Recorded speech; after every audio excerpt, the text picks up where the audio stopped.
Hello, my name is Chuck Cook, and I'm here at the beautiful Briggs Ranch Country Club in San Antonio, Texas. And I'm going to talk to you about how to use the Star Putter putting tool to improve your putting. What we want to do is we want to talk about the things that make great putters.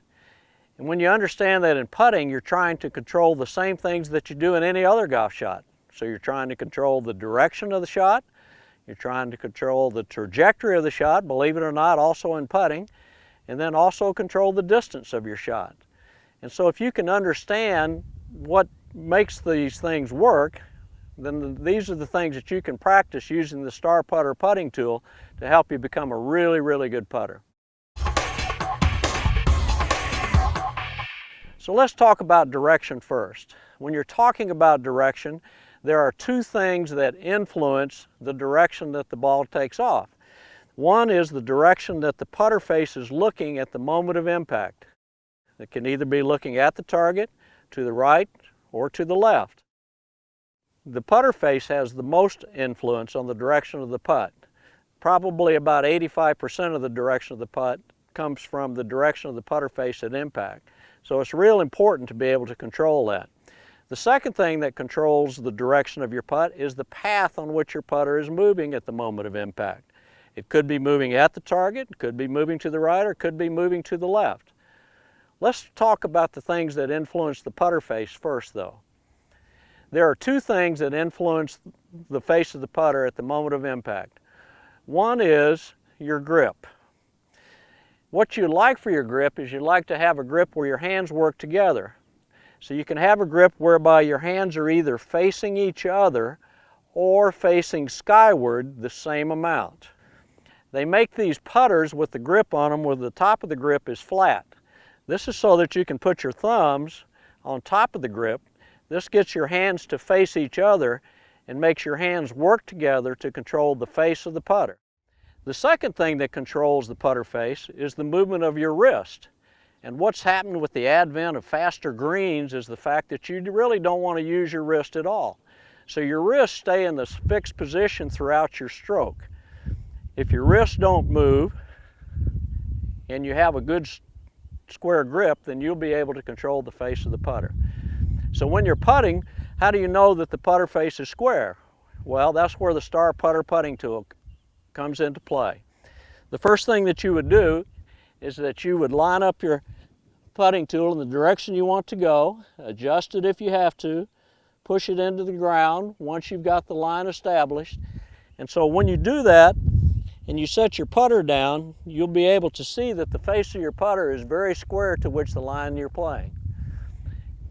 Use the right grip, try to keep your wrist very quiet, and you'll be able to start your ball on your line.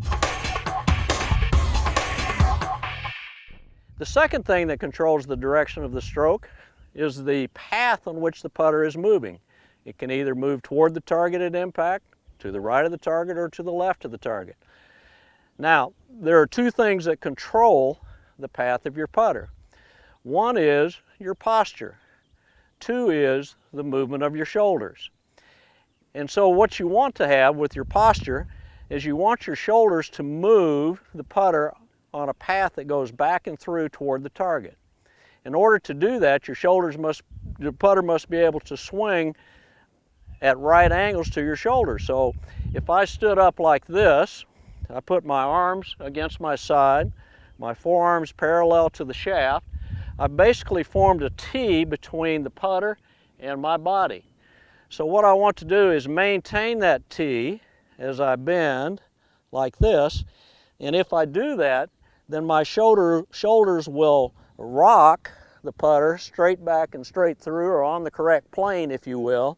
Whereas if I'm standing too tall and I move my shoulders, the putter will go around and around too much. So getting this perfect posture where you form a T, bend the T to the ground, you know now your shoulders are going to move on the same plane. So the movement of your shoulders is just that. It's a rocking motion. Like people used to say, it's like rocking a baby. The front shoulder goes down, the front shoulder comes up. On the backswing, back shoulder goes up, back shoulder goes down. So it's a rocking motion, not a rolling motion. This is what controls the path of your putter. Now, what controls the trajectory of your ball, and you might think that that's not very important, but you'd be surprised at how many people actually hit the ball up in the air off the ground on putting, which causes it to not roll correctly. What you want to do is to get the ball rolling as soon as possible. That keeps it onto the grass and it allows the ball to have a lot of inertia, which makes it roll toward the hole. So in order to control the trajectory, there are also two things.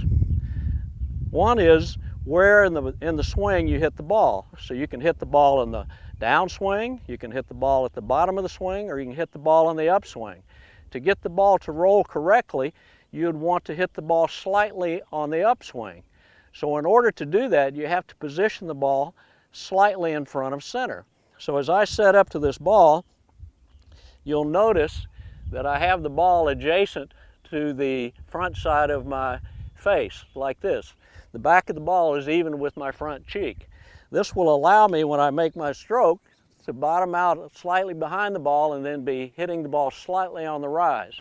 So I'd be hitting the ball slightly on the upswing, which makes the ball turn over and have the topspin that we're looking for good putting. The second thing is the amount of loft that we use on the putter. Ideally, you don't want to have any loft at impact. So if you have zero loft and you're swinging up on the ball would start tumbling immediately. This is how you use the Star Putter putting tool in order to control your trajectory.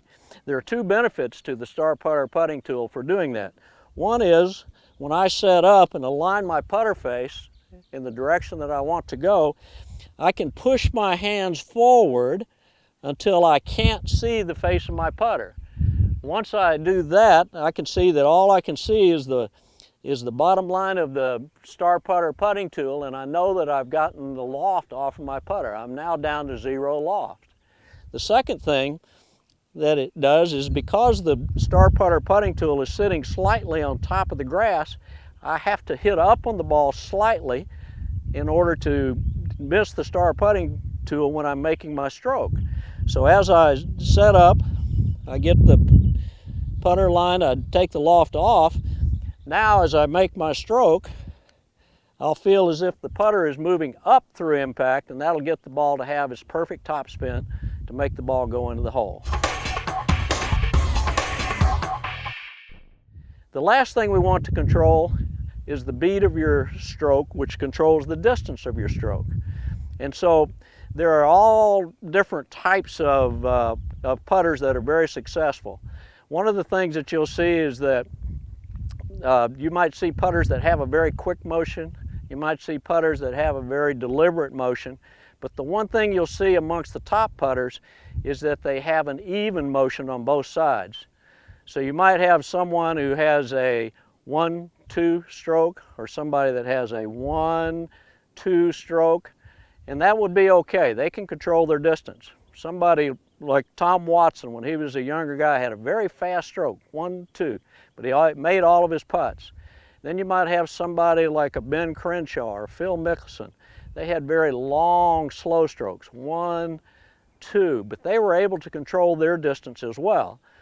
What you don't want is you don't want to have a different beat on the backswing, the downswing. So you don't want to go 1-2 or 1-2 like that. So you want to have an even beat, 1-2, 1-2, or 1-2, 1-2, or 1-2, 1-2.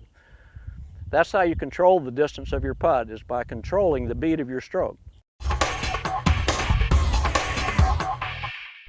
So here's the procedure you want to use when putting. You're working on your putting, you've got the Star putting tool down. First thing you do is you aim it where you want to go, adjust it for wherever you want it. Then you take your ball and you put it just in front of the Star Putter putting tool. And then what you would do is you'd get your grip where your thumbs are on top, your hands are opposing each other. You would get your posture to where your arms are on your side. You're forming a T between the putter and the ball. You tilt that T to the ground. That's your correct posture. So as you get your posture, then you check your ball position. Your ball position wants to be slightly forward of center. And then you just push your hands forward until you can't see the loft on the putter. And then once you've done that, all you have to do is practice the beat of your stroke. 1, 2. 1, 2. Then you step up to the ball, use the star putter putting tool in order to align the face of your putter. You use the star putter putting tool to make sure that your hands have taken the loft off of the putter. The 2 arrows on the back of the star putter putting tool give you the path on which you're trying to swing. And then all you're trying to do now is just repeat the beat you've practiced. If you do that, you'll make a lot of putts. So if I can talk you into using the star putter putting tool to get yourself aligned, to get the loft off the putter, to recognize the path on which you're swinging, you'll become a great putter.